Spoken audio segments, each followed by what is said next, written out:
Ladies and gentlemen, please take your positions. Be seated, please. Let me, first of all, express my profound appreciation to you, Mr. President, and all of your members,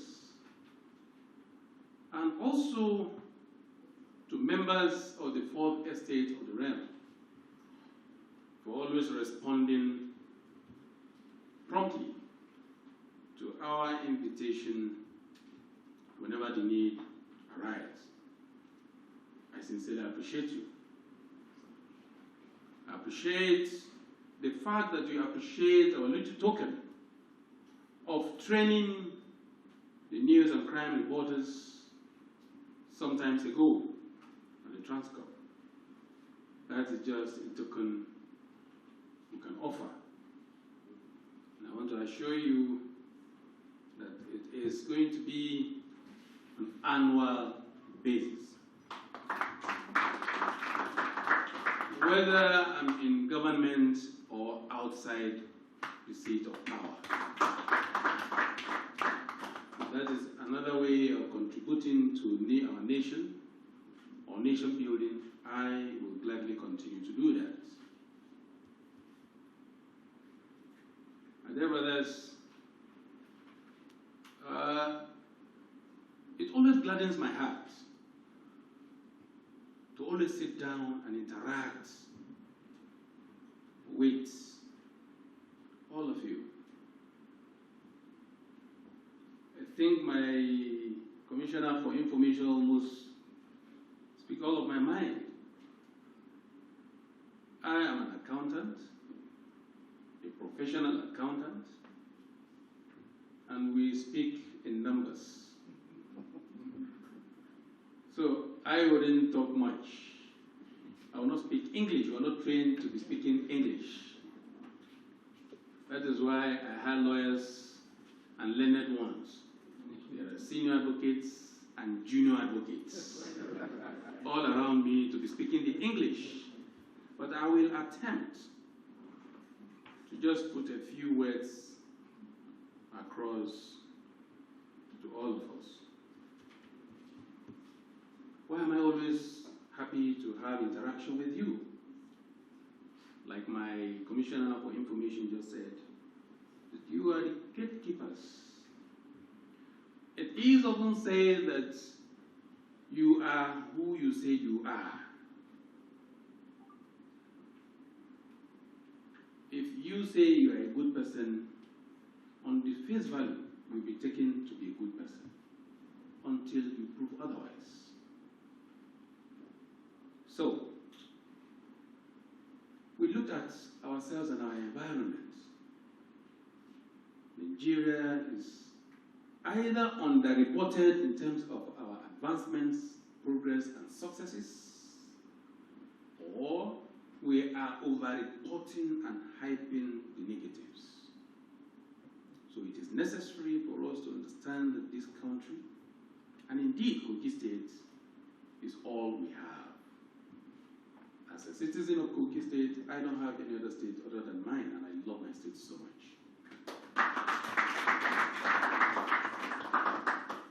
And then, of course, as a Nigerian, there is no any other country I feel is worthy enough to be claimed my country other than Nigeria. Therefore, whatever happened here in Nigeria, I am deeply concerned. And hence, this frequent or periodic interaction that you often have. And I sincerely appreciate you for that. Ever since we've been having this kind of interaction, to a very large extent, there has been fair reportage of events, both in Kogi State and that of Nigeria. I thank you so much. You touched on the issue of security and crime fighting in Kogi State. Well, it is often said that security or fight against crimes and criminalities It's not just business of the government or law enforcement agencies alone. It is the business of each and every one of us. One thing with me, my dear brothers, when I listen to words of wisdom, I ensure it sinks into me, and immediately, not later, not after, I start to practice it.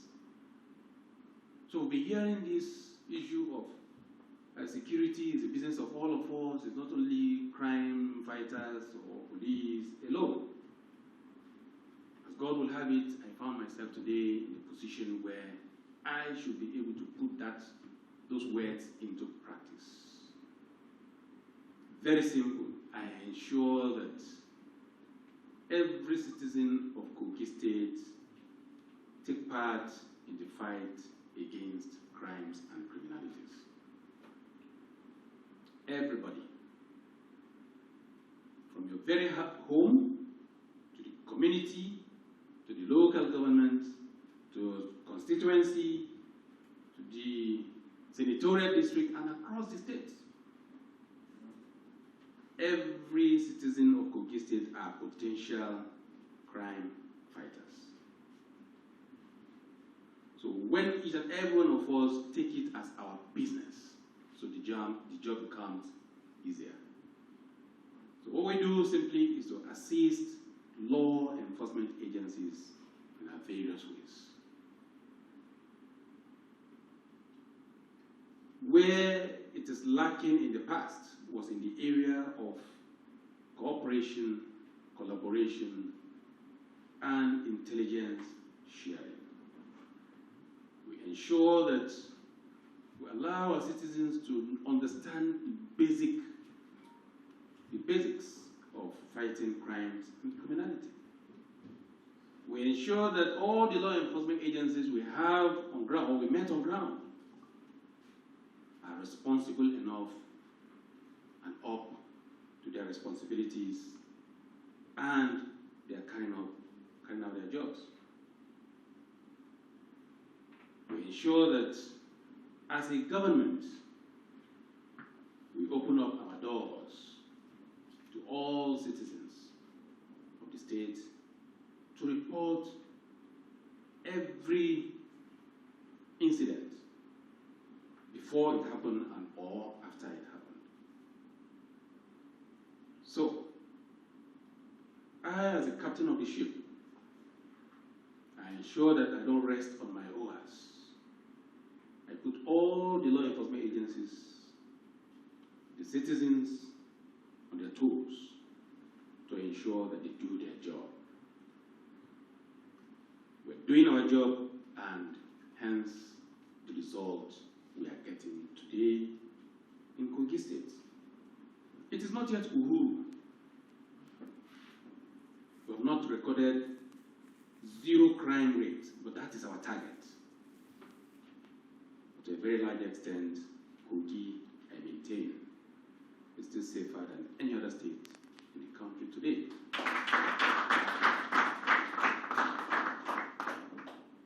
My dear brothers, aside fighting crimes and criminalities of all forms,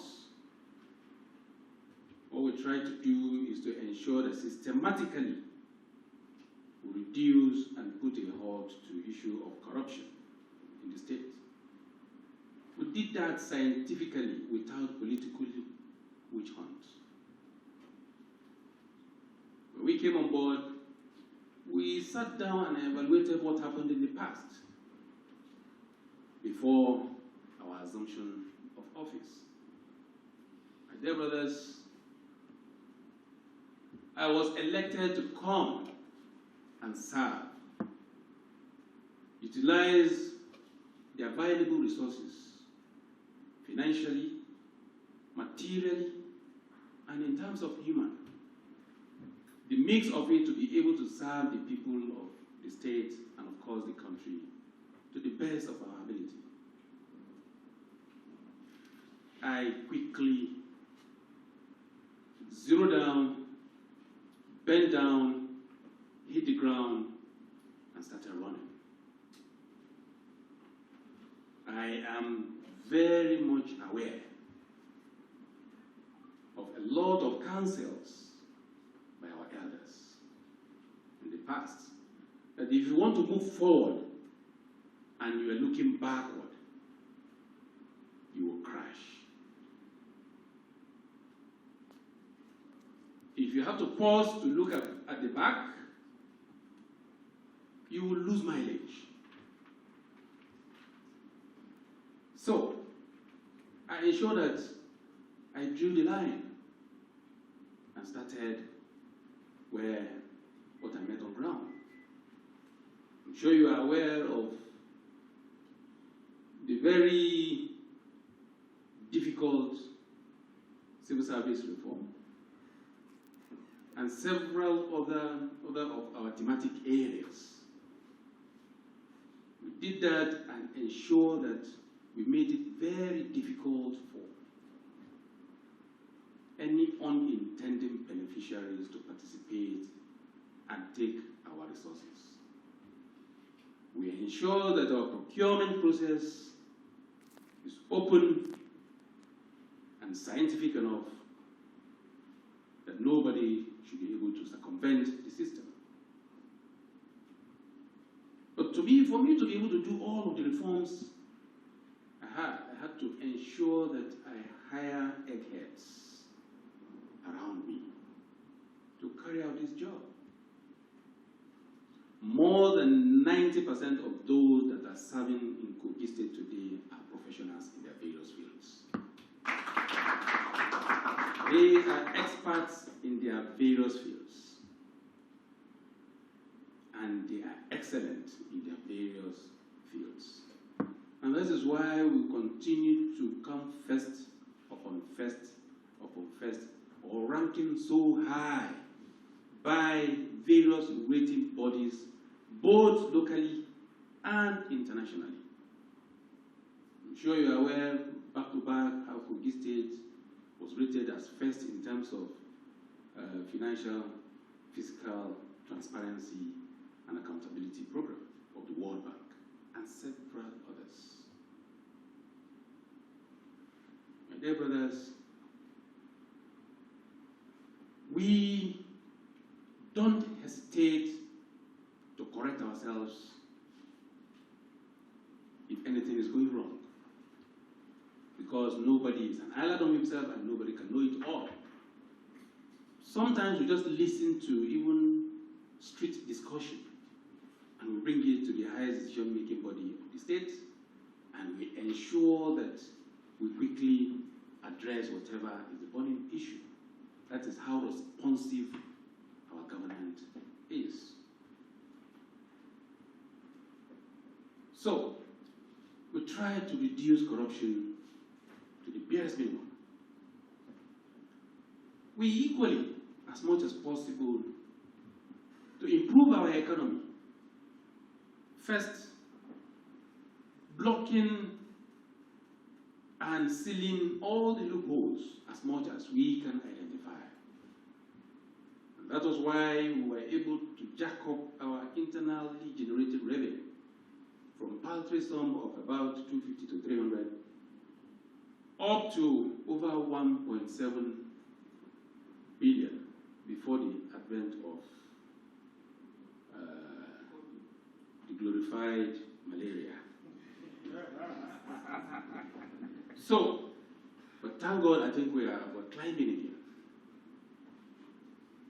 So we try as much as possible, not only plug that, to expand our net of generating revenue. Then we try as much as possible to be prudent,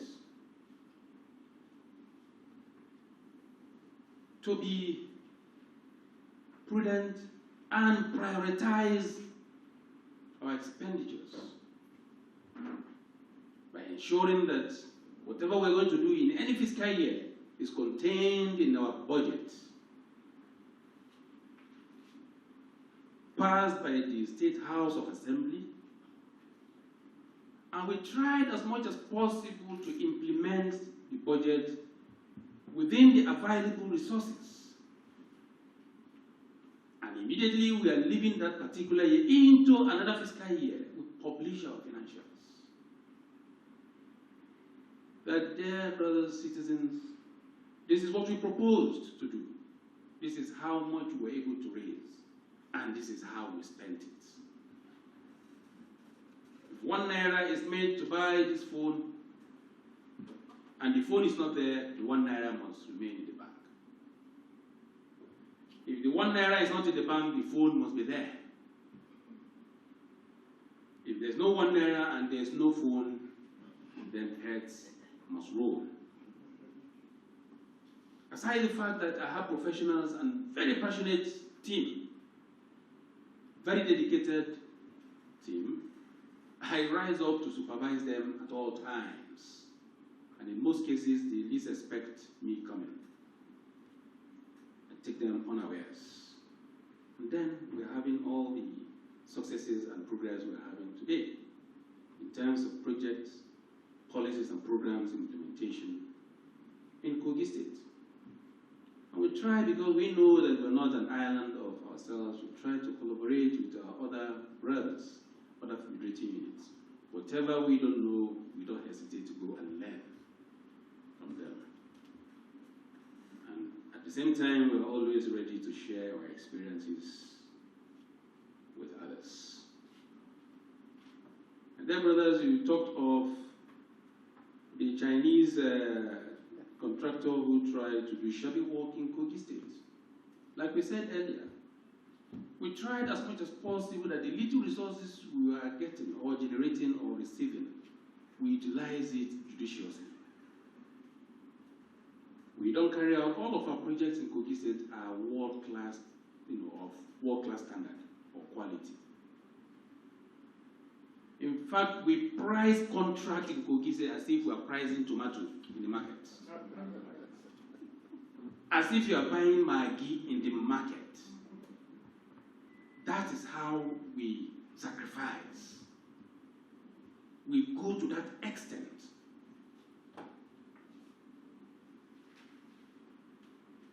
We don't waste. We don't encourage wastes. If you come to Kogi State and you increase or inflate prices for us, we have a way of determining it. So, why would you come and we say we desire to renovate our tertiary health care system, especially the specialist hospital? You came up with a design, passed through the system, and then we agreed. I want to believe it passed through the process. In any case, I think all those that have hands in it will have themselves to be blamed. And then what we are witnessing is completely different from what is on paper. I will not tolerate it. Whatever happens, we are going to make sure the public knows about it. That is how transparent it is. It is not a fluke. Go and I am not saying every project that is being done, however quality the standard, it is not made from heaven. There is provision for failure or one defect or the other, but not deliberate act of sabotage. We will not tolerate it. So, and healthcare delivery system is one of our thematic areas. I'm sure you know that we don't have any case of coronavirus in Kogi State. And that is the reality. Because aside the delivery, what we're doing in health, we sensitize our people. And then somebody will come from China, and this coronavirus emanating from China, I don't know whether he wants to import coronavirus into Kogi State by doing that kind of shabby work. Our people are happy with us that we have blocked coronavirus from entering Kogi State. And then somebody is trying to prepare ground for it to come. We will not tolerate that. There are several Chinese companies that are doing wonderfully well in Kogi State. I'm not condemning Chinese company. I'm not condemning the Chinese firm. No. But that particular contractor is not representing China the best way he should. Majority of all the quality jobs we have today in Kogi State are done by Chinese or Chinese company. In addition to our local content. When they are doing work, we ensure that we supervise and ensure that according to specification, they put the job on ground. So, my dear brother, that is just what happened. And I will be doing more of that in the days to come. My brothers, I would be so glad to attend the event that is coming up. And let's have a very wonderful and engaging, time for ourselves. I want to assure you that my administration is all about the people. And as much as possible, we'll continue to muster political will to be fair, to be just, and to be equitable. And that's what we've been doing in Kogi State, and there is this cohesion, unity, and togetherness. Today in Kogi State, the era of divisions along ethnic line, along religious line, or class difference does not exist again. That is our own legacy that we want to be remembered for in Kogi State. And I pray and wish that Nigeria will have all of these very soon so that we can live together as one indivisible entity. Thank you and God bless you. Number one, I came into office at the age of 40. And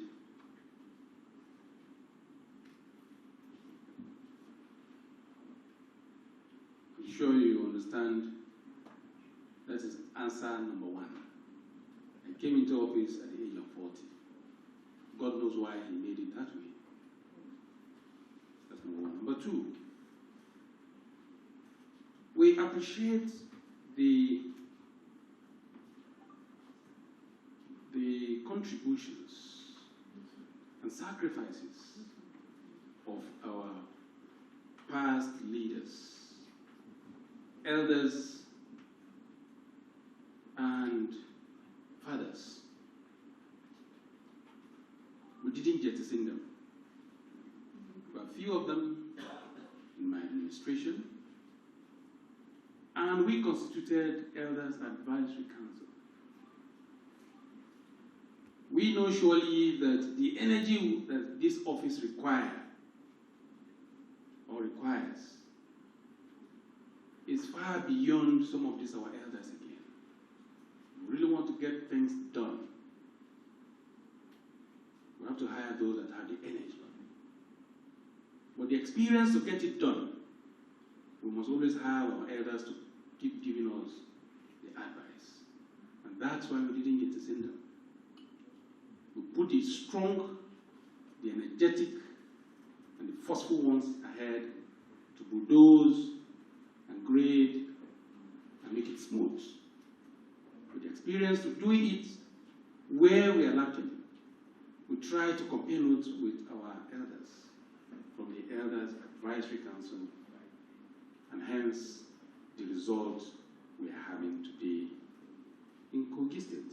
Not too young to run. Bill was signed into law in the year 2018, I want to believe. And I became governor in the year 2016. I was sworn into office in the year 2016. So from day one, I got my priority straight. I wasn't waiting to be called to the table when I know that my money is part of the money that was used in preparing the broth.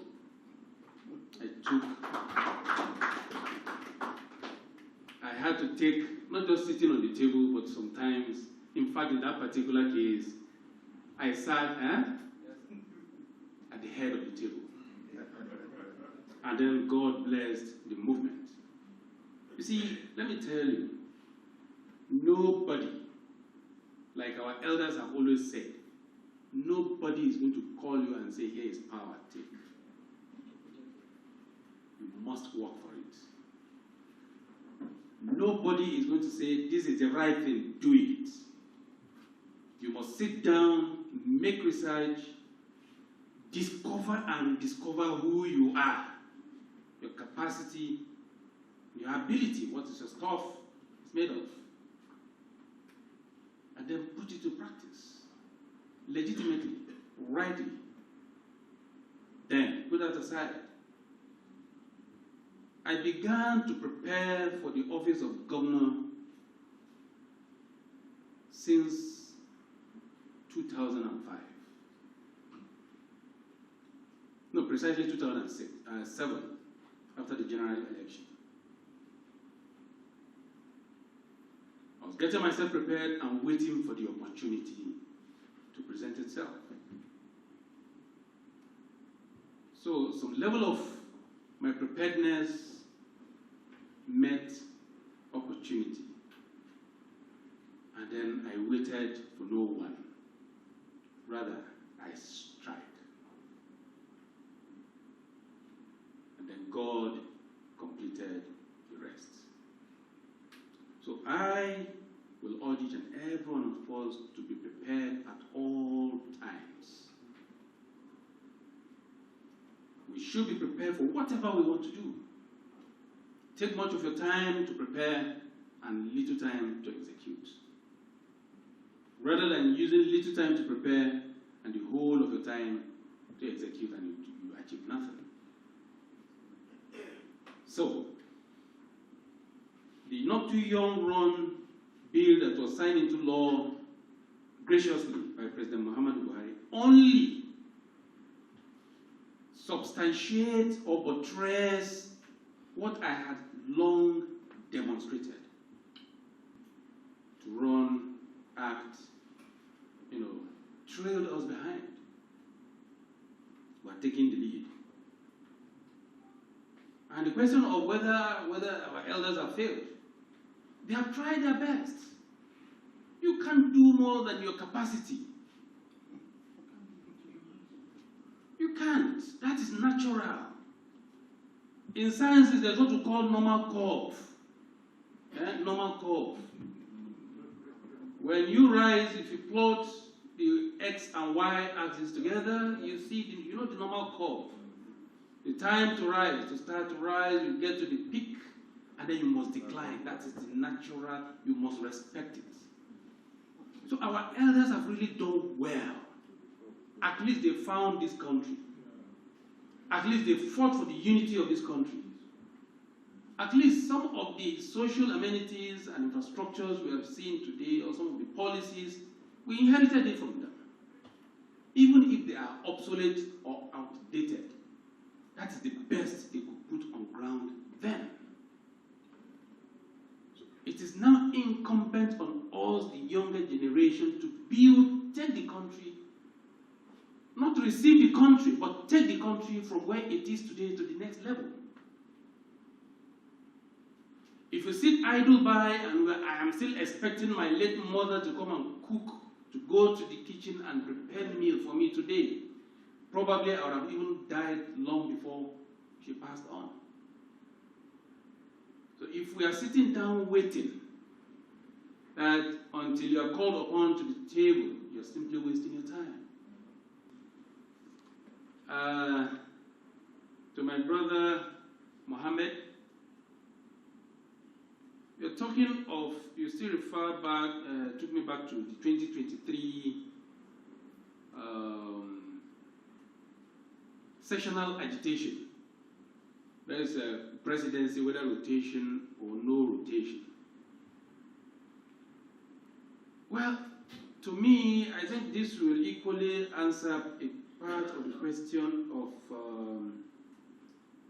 Ali Emali.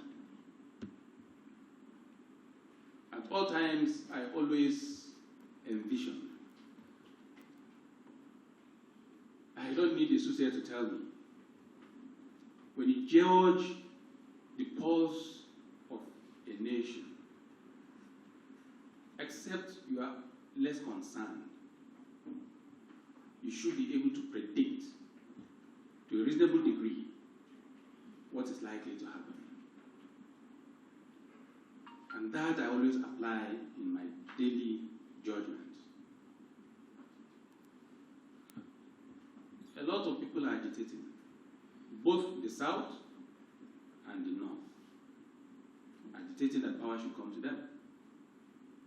They are right, because it's within their constitutional right to say, I want to be, or we should be. That is very okay. But let me quickly touch on this. That one of the greatest monsters we are confronted with today is issue of ethnicity in this country.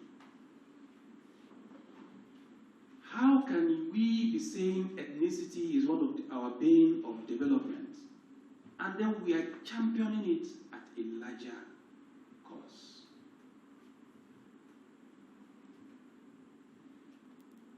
That is where I look at it. And if you put that aside, you want president to come to area, and most of these areas that are agitating for it have been president at one time or the other. And the question is, how did the presidency in your area benefit you and eradicate either insecurity, poverty, and what have you? Poverty does not know tribe. Insecurity does not know the region or the session. Underdevelopment does not know the region or the session. Put that aside. At all times, we always refer to world best practices. We will say that when it suits us. But we want to pursue some narrow and very myopic, selfish interests. We will drop world best practice or practices and begin to talk of ethnic sentiment. In fact, we jettison constitutionality. That is the ground norm of this country, and we begin to champion ethnicity. And sometimes some of those that champion some of those things, you ask them, even in their local community, how have they put some of these things to practice? There are some local arrangements in some local government or in some states where one session dominates all through. And then at national stage, because either you are losing relevance and you are seeking popularity, you want the people to still believe that you are fighting for their cause. That is the only thing you can I think we should be wise. Look, Nigeria today is largely divided along ethnic or sectional line. Nigeria is largely divided along religious line, and there is insecurity. Despite all the efforts of Mr. President, Baba is trying very well. What we need today is unity. What we need today is security. What we need today is economic prosperity. And nobody will care where you come from. All of the ethnic groups in Nigeria today are sometimes, if you go to Europe, you see them behaving as brothers and sisters. And in fact, they are brothers and sisters. But the moment they get to any airport coming to Nigeria and they just land in any part of the country, then that's when you begin to know that this one is a Yoruba man, this one is an Hausa man, this one is Igbo man. That's when you begin to know that this one is a Muslim or a Christian. I think sometimes when some of us, the elite, are talking, we should listen very well and process it before we take it to heart. We say democracy is a game of number. Let the numbers speak. That is what is in the Constitution. And let me urge our brothers, members of the Fourth Estate of the Realm. You see, you're the gatekeeper. Thank God my commissioner said it just now. You are the gatekeepers. You set the agenda. You set the tone. Please, I said this long ago at Transcorp. I expected that by now I should be seeing things happening. Let me repeat it again. Please, by now you should have checklists. Very fair and objective checklists of who should be the true president of this country. When I speak for the North, and you speak for the South, I speak for the Igbos, you speak for the Hausas, you speak for the Yorubas. I speak for the Ibiras, you speak for the Igalas. Who speak for Nigeria?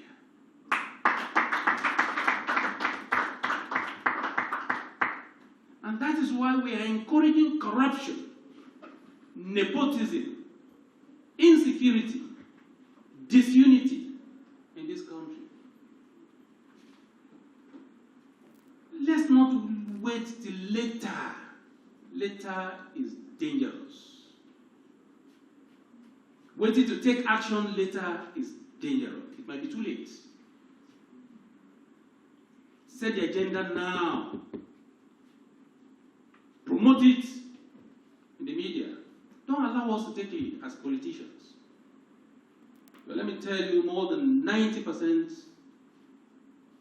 let me not go too far. Don't allow somebody to throw himself up and say what he is not.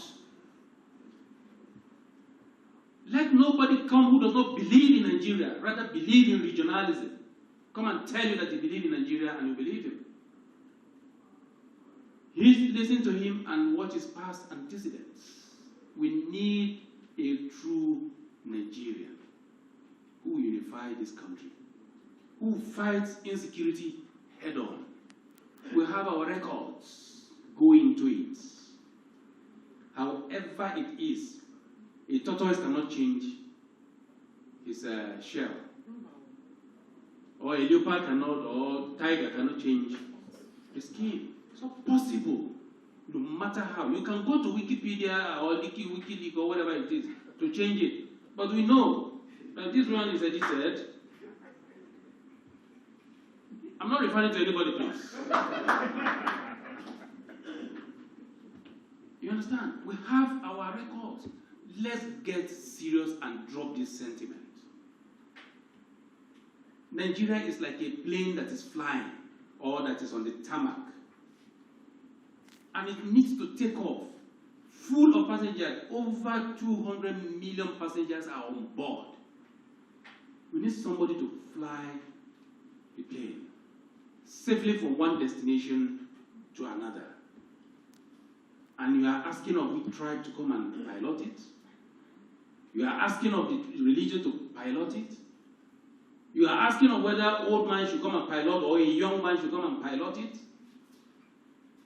We want the best pilot who will fly the flight, however the turbulence, stabilize the plane, and land it safely. This is what we need at this stage. Let the truth be told at all times, however bitter. I will never change from who I am. That is my own color too. So, gentlemen of the press, you are the one to set the ball rolling. If you allow us to continue to drive it, may God save this country. Amen. Anyway, you can't expect to eat an egg without breaking, eat an omelette without breaking the egg. Let's break the egg so that we can eat omelette. If you don't do that and you are waiting for who will pay the media today, carry negative news about this one, carry negative news about that one, oh, bring the picture of EFCC and bring Governor Bello so that he will be seen to be corrupt, you are simply wasting your time. let us not wait till we are all consumed. If you are waiting for Mr. President to tell us what to do, Mr. President is doing his best. He can't do it all. He is just one out of over 200 million Nigerians. If you are waiting for one politician to come and decide your fate, then you are doomed. If you are waiting for a Messiah from heaven, an angel to come from heaven, is a lie. It must be we in this country that must save this country. If we are waiting for Europe, America, Asia, Middle East to tell us what to do in this country, then we are doomed. We have qualified engineers, we have qualified technocrats, we have passionate and patriotic Nigerians. Not anybody who created or was part of the problem of this country who claimed to come and save this country. What did you do before? It is now that you want to come and save this country. We shouldn't listen to them. I am not saying that somebody cannot repent. But when somebody repents twice, 3 times, almost multiple times, and he says you continue to repent, please forgive me. Please beware. So please set the tone, set the ball rolling, set the checklist, prepare it, and begin to tick. Time is running. And then you know who will tick the boxes and who deserve to serve this country better. The reality is contained in our website, Kogi State website, or kogipedia.net. The whole detail is there. We didn't hide anything, including bank statement is there, including payrolls. The utilization in 2019 as we received it is contained there. You just make your research, and then if you call any worker who say that he did not receive that money, then you can put it online or put it to the media. I want to believe that it's a misplaced priority to be chasing shadows when there is none in that particular area. I think let's just jettison it and be focused on the more serious matters ahead of us. My brother Ali M. Ali, the Northern Resolutions on 2023 Presidency. Yes, they have simply said that that is not unconstitutional. Let's follow what the Constitution says. The Constitution guarantees every citizen of this country to aspire for any position so long as you qualify. That is number 1. 2, before you are declared as winner of any position whatsoever, if you meet the criteria or all the parameters, if you meet it, you are declared a winner. That is simply the position of the northern governors. So I don't think there is ambiguity in that particular position. I have said it before. Somebody is saying, "Oh, zoning, your zoning position. If you zone, if they zone presidency to the south, GYB, you won't be able to contest again. If they zone it to, or they zone the National Party chairmanship to North Central, GYB, you cannot contest again." I simply say, look, my own direct brother, Professor Yahaya, who brought me up, who is more of my father, same mother, if he is the chairman of our party today, he can't stop me from contesting. That is his right.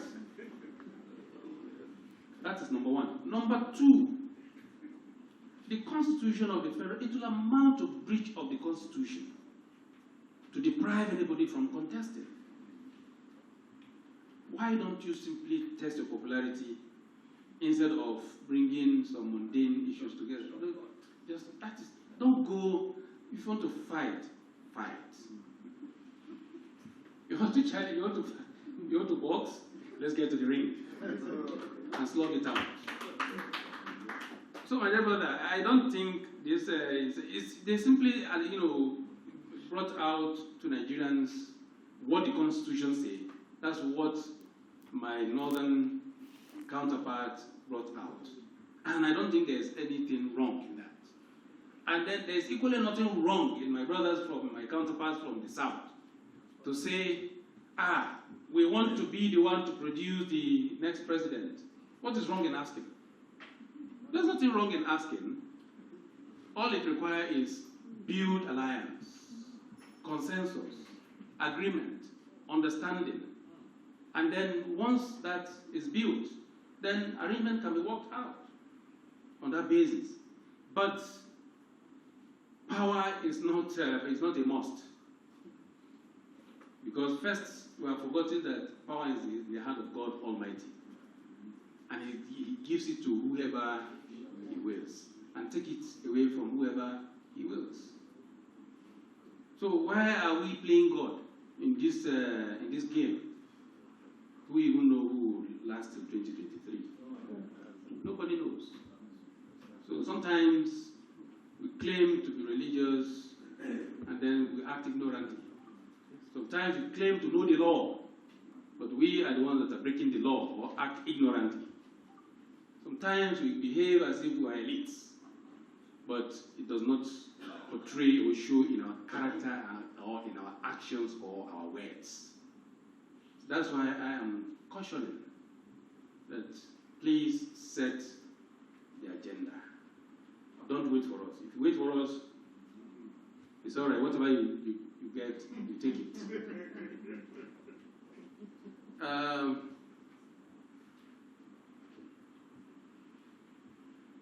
The issue of the campees, and what have you, FFK and what have you.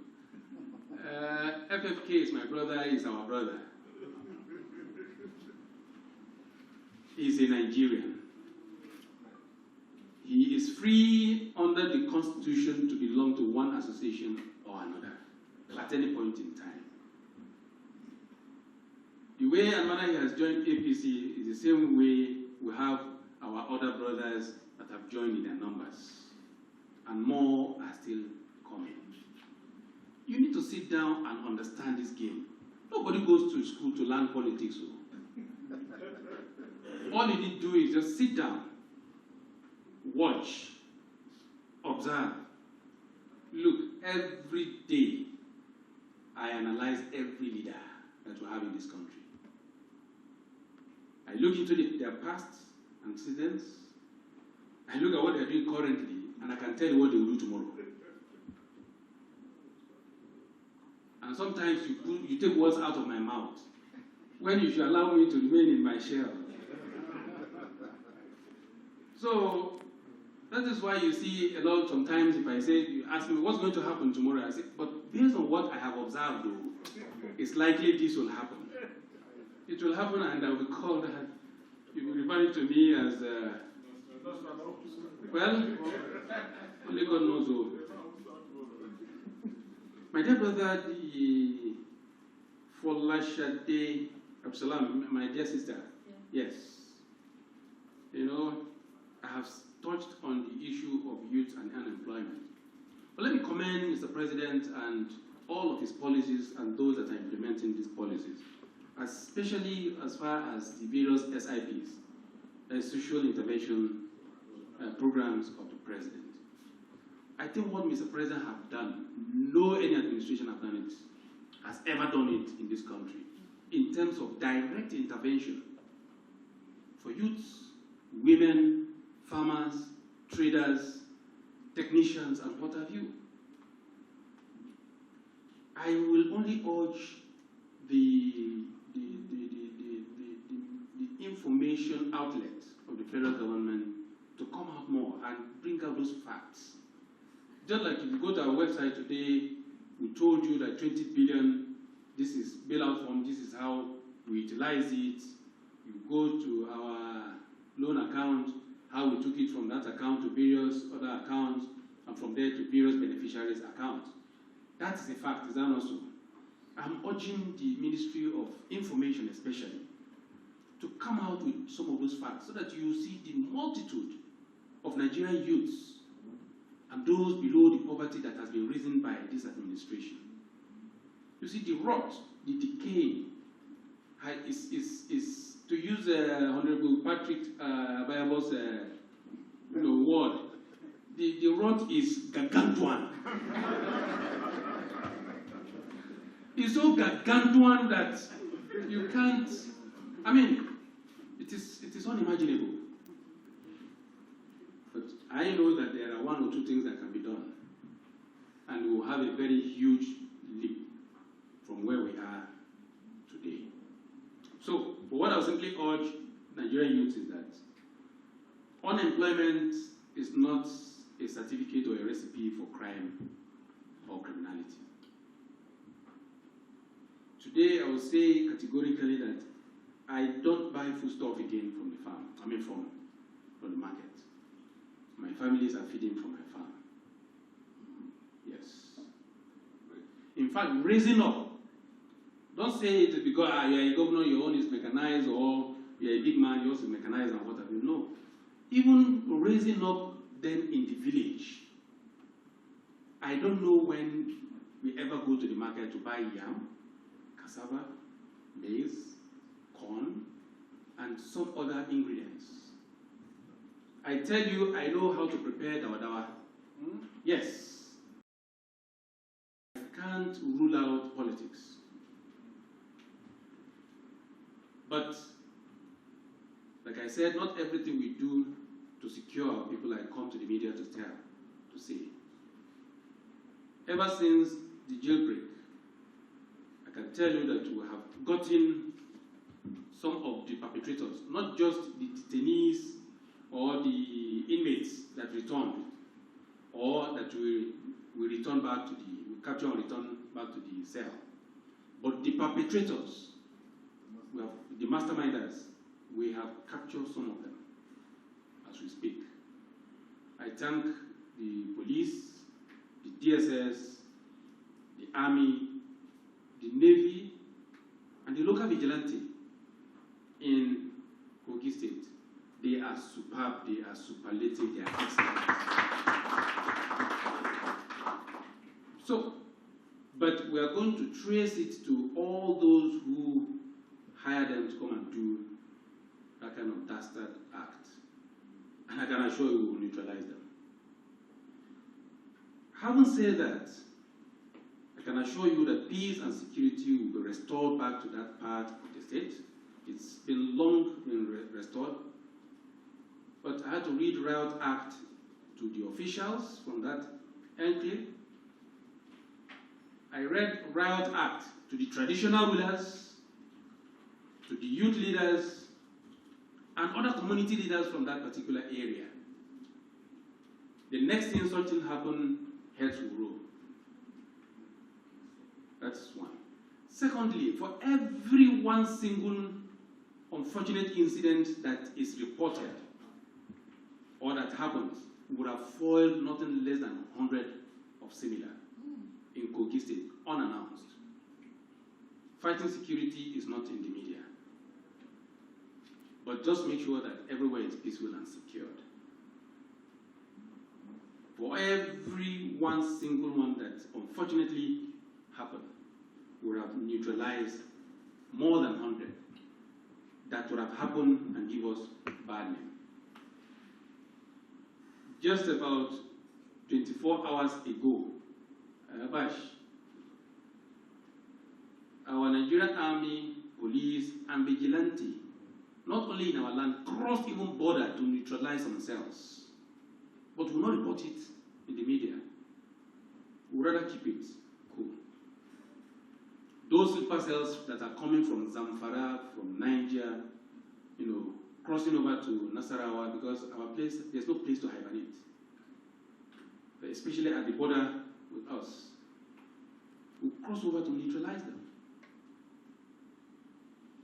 So we are having the full cooperation and understanding of all the Nigerian armed forces, including the police. But our vigilante are gallant. are ready, they know the terrain, and they provide credible intelligence with which we are fighting crimes and criminality. And thank you for mentioning the peaceful installation of Obarov Kaba, which until now it used to be very chaotic because the people want to live in peace. And we succumb and we agree to that. It is the people that choose to live in peace. I will use the opportunity to address some certain things. Like I said, I listen to everything that happened out there, which has to do with the issue of installation of Ata Igala and some other traditional rulers in the state. Until and unless the people are ready, there's very little you as a leader can do.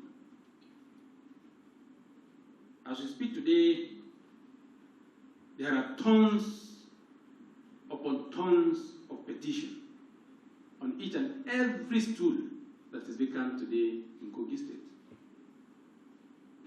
I am a respecter of the traditional institution. At the same time, I respect everybody's opinion and views.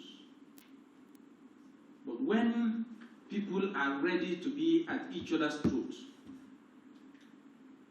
and you know that certain decision you're going to take as a leader will lead to a crisis that you begin to spend the little resources that you have used for developmental projects and programs. You know that lives are going to go, properties are going to be burned down, and what have you. What do? You suspend it.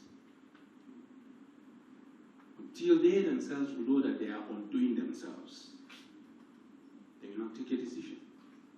Today I'm a governor. Even if I'm from that part of the state, I can't be a Taigala. I can't be governor today and at the same time become a Taigala. That institution, that tool, is a tool that is so revered, and I respect it so much. I hold it on a very high esteem. If I cannot install Ata Igala peacefully, that will be used to describe me and my administration, just like the way you are using Obarov Kaba to describe our administration now, I will not partake or allow crisis or chaos to be used to describe our administration. So the people, until they are ready, then we'll give the go ahead. So also other traditional institutions that are vacant today in Kogi State. So thank you for asking that question so that I'll use the opportunity to throw a little light on this. Distinguished ladies and gentlemen, I sincerely appreciate you.